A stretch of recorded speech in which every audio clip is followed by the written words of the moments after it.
নমস্কার বন্ধুরা, মেনকা রান্নাঘরে আপনাদের সবাইকে স্বাগত জানাই। আমি আজকের আপনার জন্য নতুন একটা রেসিপি নিয়ে চলে এসেছি। রুই মাছের চপ বানাবো, খুবই সুস্বাদু আর খুবই ভালো খেতে। আপনারা দয়া করে একবার বানিয়ে দেখবেন। আসুন আমি রেসিপিটা বানিয়ে আপনাদের সঙ্গে দেখাচ্ছি।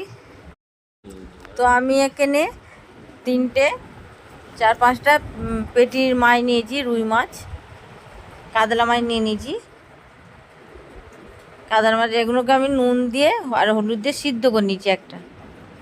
দেখুন এইভাবে ছাড়িয়ে নিতে হবে, কাঁটাগুলো সব বের করে নিতে হবে। আর চামড়া থাকলে ওপরে চামড়াটা তুলে ফেলে দিতে হবে। চামড়া দিলে ভালো লাগবে না, তাই আমি ওইটা চামড়া নেই, তবু আমি দিয়েছি, যেটুকুন ছিল সব ফেলে দিয়েছি। দিয়ে ভালো করে আমি বেছে নিয়েছি। কাঁটাগুলোকে একটা একটা করে পুরো কাঁটা বেছে নিতে হবে, নাহলে গালে পড়লে খেতে পারবে না চপটায়। দেখুন আমি এইভাবে সবগুলোকে একটা একটা করে ছাড়িয়ে নিচ্ছি।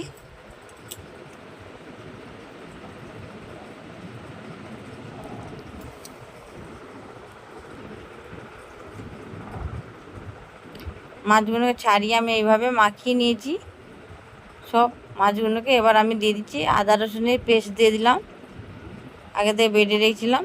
হলুদ গুঁড়ো দিয়ে দিলাম, কাশ্মীর লঙ্কার গুঁড়ো দিলাম। এবার আপনারা ঝাল যেমন খাবেন দেবেন।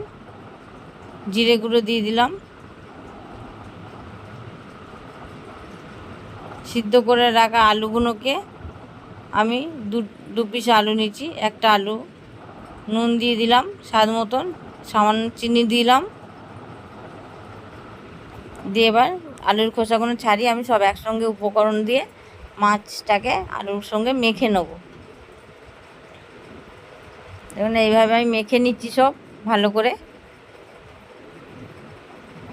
এটা খেতে খুবই ভালো লাগে, খুবই মুচমুচে।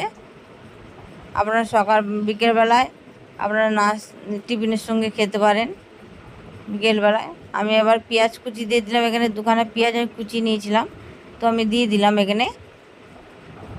দিয়ে একসঙ্গে সবগুলোকে ভালো করে মাখিয়ে নেব।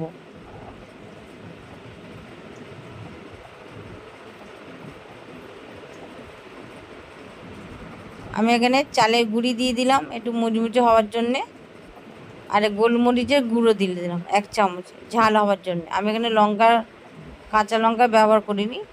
আর গরম মশলা দিয়ে দিলাম। এখানে একটা ডিম ফাটিয়ে নিচ্ছি। এইভাবে মাছগুলোকে আমি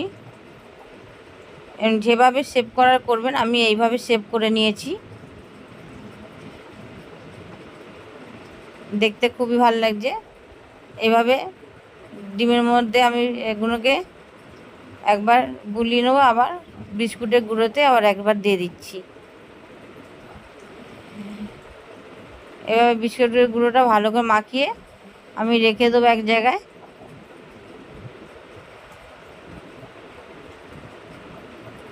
দিয়ে রেখে দিচ্ছি। আবার ফের বিস্কুটের গুঁড়োতে আর একবার দিতে হবে। আমি একবার দিয়ে রাখছি সবগুলোকে, আবার একবার দিয়ে দেবো, যাতে বিস্কুটের গুঁড়োটা একটু মোটা হয়। যত লেয়ারটা মোটা হবে তত ভালো হবে খেতে।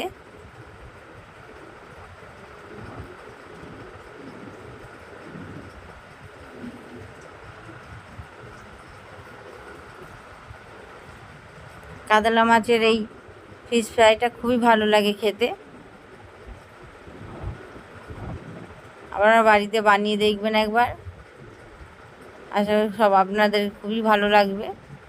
তো আমি এইভাবে সব একটা একটা করে আবার মাখিয়ে দিচ্ছি।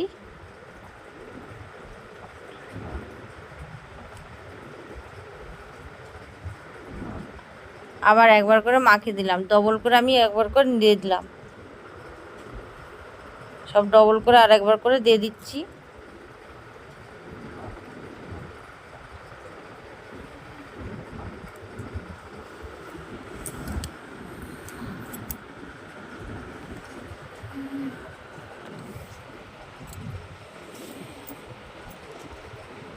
এভাবে দেখুন সবগুলো আমার হয়ে গেছে।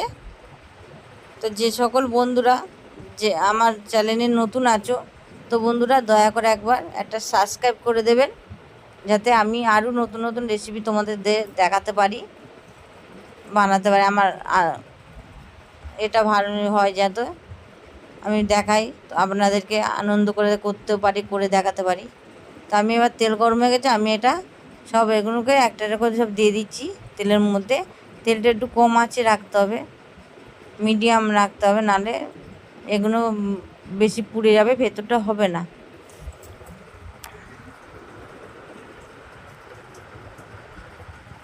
দেখুন এইভাবে আমি করে নিচ্ছি আস্তে আস্তে করে।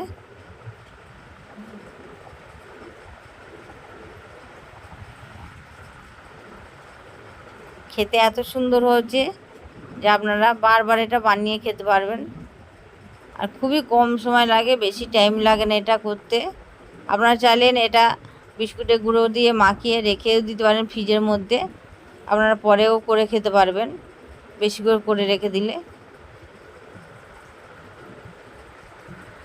দেখুন বন্ধুরা, এবার হয়ে এসছে, দেখুন আমি এবার লাল লাল হয়ে এসছে, আমি এবার সব তুলে নেব। সবগুলো আমি তুলে নিচ্ছি, এইভাবে ভেজে নিচ্ছি। তো বন্ধুরা, আমার রেসিপিটা কেমন লাগলো একটা লাইক, একটা কমেন্ট করে দেবেন। আশা করি আপনাদের সবাই খুবই ভালো লাগবে। আমি আবার যাতে নতুন নতুন রেসিপি নিয়ে আপনাদের কাছে আসতে পারি। এখনকার মতন আবার আসলাম। নমস্কার বন্ধুরা।